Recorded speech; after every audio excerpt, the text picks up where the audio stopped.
ఈ రోజు కూడా మేము ప్రజల కోసం పనిచేస్తున్నటువంటి న్యాయవాదం. ఈ రోజున ఈ చట్టం చూసి ఎంత దుర్మార్గంగా ఉందంటే సార్, అరాచకాన్ని అశాంతిని సమాజంలో కలిగిస్తుంది ఈ చట్టం. 2-3 ఉదాహరణలు చెప్పేస్తాను. అలాగే ఒక ప్యారలల్ న్యాయ వ్యవస్థని రాజ్యాంగం మనకు కల్పించింది. న్యాయ వ్యవస్థ, ఎగ్జిక్యూటివ్ వ్యవస్థ, లెజిస్లేటివ్ అని. ఒకళ్ళు ఒక దాంట్లో ఎంక్రోచ్ అవ్వకూడదు.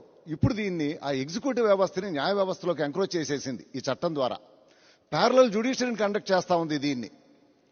ఇది చాలా దుర్మార్గం. అలాగే వివాదాలు లేనటువంటి ఆస్తులని వివాదాల్లోకి తీసుకెళ్లిపోతా ఉంది. ప్రజలకు ఎంత అనుబంధం అంటే కుటుంబాన్ని అన్నా పోగొట్టుకుంటాడు కానీ ఆస్తిని పోగొట్టుకోడు. భూ అంటే అంత ప్రేమ, ఇల్లు అంటే అంత ప్రేమ. తను పుట్టిన ఇల్లు అమ్మడు. ఇతర దేశాల్లో ఉన్నా కూడా కావాలంటే వాళ్ళు ఉంచుకుంటాడు కానీ ఇల్లును అమ్మడు.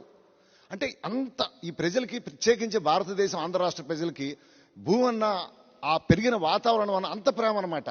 అలాంటి పరిస్థితుల్ని అశాంతిని కలిగించే ఈ చట్టాన్ని తీసుకొచ్చిందండి. దానికి చాలా మనోవేదంతో మేము చెప్తా ఉన్నాం. 2-3 ఉదాహరణలు మీకు చెప్తాను సార్. దీంట్లోనూ ఇక్కడ సెక్షన్ 2(8) ఇమ్మూవబుల్ ప్రాపర్టీ అంటే వివరించాడేంటి, ఏం తీసుకొచ్చారు. చాలా మంది అనుకున్నారు ఇమ్మూవబుల్ ప్రాపర్టీ అంటే, నేను మొదట్లో కూడా నేను కర్నూలు అక్కడ అడ్వకేట్ చేస్తుంటే ఇది రైతులకేదో వచ్చిందేమో అని అనుకున్నాం. తర్వాత 2(8) of the immovable property act తీసుకొస్తే land, buildings, flats, any other premises and things attached to earth అంటే ఇమ్మూవబుల్ ప్రాపర్టీ అనే దానికి ఇల్లు ప్రతిదాన్ని తీసుకొచ్చేసారండి దాంట్లో. తర్వాత ఏం చేస్తున్నారంటే 3 రికార్డులను మెయింటైన్ చేస్తున్నారండి వీళ్ళు. Record of title, record of disputes, record of charges ఈ చట్టం ద్వారా. అది సెక్షన్ 215 చెప్తుందండి. 3 రిజిస్టర్స్ మెయింటైన్ చేస్తారని. ఇక్కడ ఇంకా దుర్మార్గం ఏంటంటే సెక్షన్ ఈ రికార్డ్ ఆఫ్ టైటిల్ ఏం చెప్పిందంటే, మన ఉదాహరణ చెప్పి నేను చట్టాన్ని చెప్తానండి. 1985కు పూర్వం మన దేశంలో, ప్రత్యేకించి మన ఆంధ్ర రాష్ట్రంలో పార్టీషన్ అంటే కుటుంబ బాగా పార్టీషన్ రాసుకునే వాళ్ళు, పార్టీషన్ లిస్ట్ అంటే రైతు వారీగా పనిచేసుకునే వాళ్ళు ఒక తెల్ల కాగితం మీద దానికి ఎవిడెన్స్ గా రాసుకునేవాళ్ళు. ఏ ఆస్తి నాకు వచ్చింది, బి ఆస్తి తమ్ముడికి వచ్చింది, సి ఆస్తి చెల్లికి వచ్చిందని. దాన్ని 1985 వరకు కూడాను చట్టాలన్నీ గుర్తించి వాళ్ళ పేర్లు మ్యూటేషన్ జరిగినాయి. పట్టదారు పాస్ పుస్తకాలు వచ్చినాయి, ఇళ్ళైతే టౌన్ సర్వేలు ఎంటర్ అయిపోయినాయి, ప్రాపర్టీ ట్యాక్స్లు వచ్చినాయి. ఇప్పుడు ఈ చట్టం కింద ఏం చేస్తున్నారంటే వివాదాలు లేనటువంటి ఆస్తుల్ని ప్రతి వ్యక్తి కూడా వాళ్ళటండి సెక్షన్ 6 కింద ఒక పేపర్ పబ్లిక్ ముందు ఒక రికార్డు తయారు చేస్తారట వాళ్ళ దగ్గర ఉన్న ఆధారంగా. 7 ప్రకారంగా ఒక పేపర్లో ఇస్తారట. మా దగ్గర పన్నుల ప్రకారం ఇతను ఏ అని ఆయన ఓనరు, పట్టదారు పుస్తకాల ప్రకారం ఒక వ్యక్తి ఓనరు, లేకపోతే ఎన్కంప్లైంట్ సర్టిఫికేట్ ప్రకారంగా ఒక వ్యక్తి ఓనర్ అని చెప్పి వాళ్ళు ముందు పేపర్లో ఒకటి వేస్తారట. వేసి ప్రజలందరూ వాళ్ళ వాళ్ళ పేర్లు నమోదు చేయించుకోవాలట. ఈ ఆస్తి నాది అని ఎవరైనా సరే క్లెయిమ్ చేయొచ్చు. ఉదాహరణకి 1985కు పూర్వం ఒక వ్యక్తికి ఆస్తి వచ్చినప్పుడు నాకు వచ్చింది అనుకోకుండా, నా ఆస్తి బాగా రేటు పెరిగిపోయి ఉండొచ్చు ఏదో కారణాలతోటి, మా అన్నయ్యకి వచ్చిన ఆస్తి పెరిగి ఉండకపోవచ్చు. ఇప్పుడు 85 నుంచి ఎటువంటి వివాదం లేని ఆస్తి నేను ఈ రెవెన్యూ అధికారి దగ్గర కలిసి పెట్టుకుంటే నా మీద ఎవరైనా క్లెయిమ్ పెడితే ఈ ఆస్తికి కృష్ణమూర్తి వారసుడు కాదు, ఓనర్ కాదని కనుక ఎవరైనా పెడితే నా పక్కనోడైనా పెట్టచ్చు అండి, నా అన్న తమ్ముడే కాదు, నా ఇంటి పక్కనోడైనా పెట్టచ్చు, లేకపోతే ఒక అగ్రిమెంట్ సృష్టించవచ్చు. పెడితే దాన్ని తీసుకెళ్లిపోయి డిస్ప్యూటెడ్ రిజిస్టర్లో ఎంటర్ చేస్తారట. అంటే లిమిటేషన్ లేదు దానికి. చట్టం ఏం చెప్పింది, నీకు క్లెయిమ్ ఉంటే 3 ఏళ్లలో చేసుకోయ్యా అని చెప్పింది. లిమిటేషన్ లేకుండా డైరెక్ట్ గా రూపాయి ఖర్చు లేకుండా నువ్వు డైరెక్ట్ గా ఒక అర్జీ కనుక రెవెన్యూ అధికారికి పెట్టుకుంటే నా ప్రాపర్టీని డిస్ప్యూటెడ్ రిజిస్టర్లో పెట్టేస్తారట. ఇక డిస్ప్యూటెడ్ రిజిస్టర్లో పెడితే దానికి ఉండే ప్రభావం ఏంటంటే ఏ బ్యాంకు లోన్ ఇవ్వదు, ఏ వ్యక్తి ఆస్తి కొనడానికి రాడు, ఆ ఆస్తి నాకు నిరుపయోగమైనటువంటి ఆస్తి. దీనివల్ల జరిగే కాన్సిక్వెన్సెస్ ఏంటంటే కంప్లైంట్ పెట్టినోడు కాళ్ళు పట్టుకుని నేను ఎంతో కొంత డబ్బులు ఇచ్చుకుని అయ్యా డిస్ప్యూట్ లేదని చెప్పించుకోవాలి నేను. మరి ఇది ప్రజల్లో అరాచకం, అశాంతి కలిగించేది కాదా? ప్రశాంతమైన జీవనాన్ని గెలుస్తున్నటువంటి ప్రజలు ఈ రోజున తన ప్రాపర్టీని డిస్ప్యూటెడ్ రిజిస్టర్లో పెడితే ఆత్మహత్యలు చేసుకునే పరిస్థితి వస్తుంది. ఈ రోజున కొంత బలమైనటువంటి నాయకులు, బలమైనటువంటి ఒక అరాచక శక్తితో అతని దగ్గరికి వెళ్ళి ఏ రకంగా ఆడిచ్చిన డబ్బు నేను తీసుకుని దండం పెట్టుకుని నేను బయటికి రావాలి అంటే, భూమి మీద ప్రేమ ఉన్నటువంటి వ్యక్తులందరికీ కూడా నేను అరాచకం కలిగి ఎప్పుడైతే డిస్ప్యూటెడ్ రిజిస్టర్లో నా ప్రాపర్టీ ఎంటర్ అవుతుందో అప్పుడేం చేస్తారు, డిస్ప్యూటెడ్ రిజిస్టర్ వెళ్ళిన తర్వాత ఒక జాయింట్ కలెక్టర్ క్యాడర్ ఉన్నటువంటి appellate authority, land titling appellate officer LATO అని ఆయన దగ్గర విచారిస్తారట. ఆయన ఎవరు, ఒక retired joint collector or served joint collector cadre అట్టండి.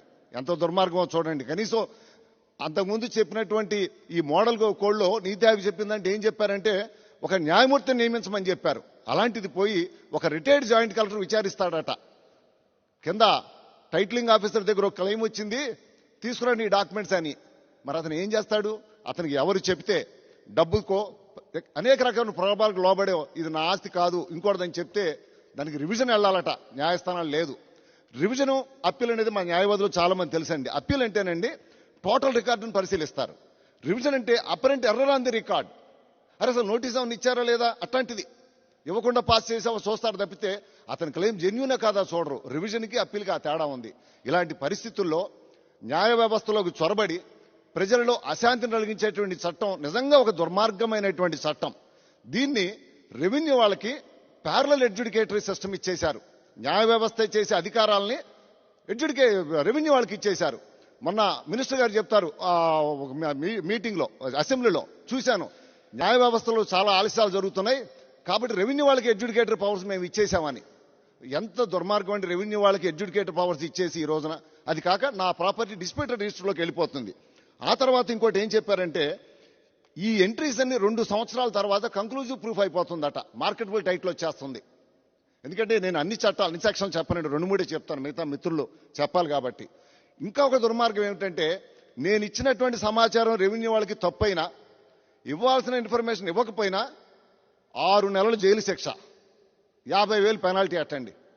ఇదేంటండి, నా ఆస్తి నేను రేపొద్దున నా తమ్ముడో నా ఇంటి పక్కోడు వచ్చి కృష్ణమూర్తి ఇచ్చింది తప్పు అంటాడు, ఆడు తప్పని రాసేస్తే 6 నెలలు జైల్లోకి వెళ్ళాలా నేను? అంటే ప్రజలలో ఎంత అరాచం కలిగించేటువంటి ఈ దుర్మార్గపు చట్టాన్ని తీసుకొచ్చి, ఇంకొకటి ఏంటంటే సుప్రీంకోర్టులో కేసున్నా, హైకోర్టులో కేసున్నా, సబ్ కోర్టులో కేసున్నా, ఏ కోర్టులో కేసున్నా సరే వాళ్ళ దగ్గరికి వెళ్ళి సర్టిఫికేట్ తీసుకుంటే నాకు కేసులు నడవాలట కోర్టుల్లో, లేకపోతే ప్రొసీడింగ్స్ ఆగిపోవాలట. ఇప్పటికే కనుక డిగ్రీ వచ్చేస్తే వీళ్ళు ఇచ్చిన సర్టిఫికేట్ని తీసుకెళ్ళి ఆ డిగ్రీకి కుడితేనే ఎన్ఫోర్సిబుల్ అటండి డిగ్రీ. న్యాయస్థానం ఇచ్చినటువంటి డిగ్రీలను కూడా నిర్వీర్యం చేసేటటువంటి చట్టం. ఈ రోజున మరి లిమిటేషన్ యాక్ట్ అని, స్పెసిఫిక్ రిలీఫ్ యాక్ట్ అని, అనేక ట్రాన్స్ఫర్ ఆఫ్ ప్రాపర్టీ యాక్ట్ అని అనేక రకమైన చట్టాలు ఉంటే ఆ చట్టాలన్నిటిని నిర్వీర్యం చేస్తూ ఏకైక చట్టం తెచ్చాం మేము, ప్రజలందరికీ ఇది బ్రహ్మాండంగా ఉంటుంది, వాళ్ళది ఇక మా దీంట్లో మా పేరు ఎంటర్ అయిందంటే చాలు, ఇక మీరు ఏమీ చూసుకోకర్లా, ఆస్తులు ఉండక్కర్లా, కాగితాలు ఉండక్కర్లేదని చెప్తున్నారు. చెప్పడానికి బాగానే ఉంది, కానీ వాస్తవంగా చూస్తే అరాచకం, అశాంతి ఎంత జరుగుతున్నటువంటి దుర్మార్గమైన చట్టం. కాబట్టి ఈ రోజున న్యాయవాదులందరమే, ఆంధ్ర రాష్ట్రంలో ఉన్న న్యాయవాదులందరూ మేము ఉద్యమం చేస్తుంటే దురదృష్టవశాత్తు నాకు తెలిసి గత 70-80 ఏళ్లలో ఎప్పుడు కూడా న్యాయవాదులు 2 గ్రూప్ అవ్వలేదు. కావాలంటే అపోజ్ చేస్తారు, కోర్టులో మేము ఎలా వాదనిస్తే అలా అపోజ్ చేస్తాం. కానీ ఇప్పుడు ఇదేదో వైసీపీ ప్రభుత్వానికన్నా మిగతా న్యాయవాదులను 2 గ్రూపులుగా చేసేశారు. ఈ రోజున మేము ఇక్కడికి 200 మందితో రావాల్సి ఉంటే జనరల్ బాడీ మీటింగ్ కాల్ఫర్ చేశారు. నాకు కంటిన్యూస్ గా వీడియోస్ వస్తున్నాయి, సార్ హాల్ అంతా నిండిపోయారు సార్, చాలా సీరియస్ గా మీరు వచ్చేయండి సార్ అంటారు. లేదు, అంతకంటే ముఖ్యమైన పనులు నేను మనకి పవన్ కళ్యాణ్ గారు జనసేన అధినేత మనకి ఇచ్చారు, వారి నోటమట ఒక మాట వస్తే చాలు రేపు ప్రభుత్వాలన్నీ వణికిపోతాయి, అది మీరు మేనేజ్ చేసుకోండి, ఇక్కడ మేము చేసుకుంటాం. లేదంటే ఈ రోజున బెజవాడ భారత స్టేషన్ నుంచి 200 మంది రావాలి సార్, రానికుండా మిగతా మా వాళ్ళందరినీ అక్కడ ఉంచాం. కారణం ఏంటంటే చట్టం తెలిసిన వాళ్ళు అక్కడ మాట్లాడాలి, జనరల్ బాడీలో మాట్లాడాలి. ఆ ఉద్దేశంతో చేశాం. ఇలాంటి ఒక దుర్మార్గమైన చట్టాన్ని తీసుకొచ్చి రెవెన్యూ అధికారులను తీసుకొచ్చి టైటిల్ రిజిస్ట్రేషన్ ఆఫీసర్గా, joint collector, retired joint collectors కూడా తీసుకొచ్చేసి అప్లెట్ ఆఫీసర్గా తీసుకొచ్చి ఈ చట్టాన్ని అంతేకాదండి, నేను మార్టిగేజ్ పెడితే బ్యాంకుకు మార్టిగేజ్ పెట్టినా వాడి దగ్గర సర్టిఫికేట్ తెచ్చుకోవాలట, నేను పవర్ ఆఫ్ అటార్నీ ఇచ్చినా వాళ్ళ దగ్గర సర్టిఫికేట్ తెచ్చుకోవాలట, తెచ్చుకుంటేనే పవర్ ఆఫ్ అటార్నీ వ్యాలిడ్, తెచ్చుకుంటేనే ఆ తనఖా వ్యాలిడ్.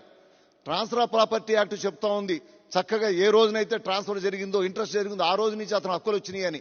దాన్ని నిర్వీర్యం చేస్తూ అన్ని చట్టాలని తూట్లు పడిస్తే పొడిచిందండి, తర్వాత మనం చూసుకోవచ్చు. కానీ ప్రజలలో అశాంతిని మనం సహించకూడదు. అరే నా చక్కగా వివాదం లేనటువంటి నా ఆస్తిని ఒక చిన్న ఉత్తరం ముక్క రాసేసి వివాదంలోకి తీసుకెళ్లిపోతే నా పరిస్థితి, సామాన్య మానవుడి పరిస్థితి ఏమైపోతుంది?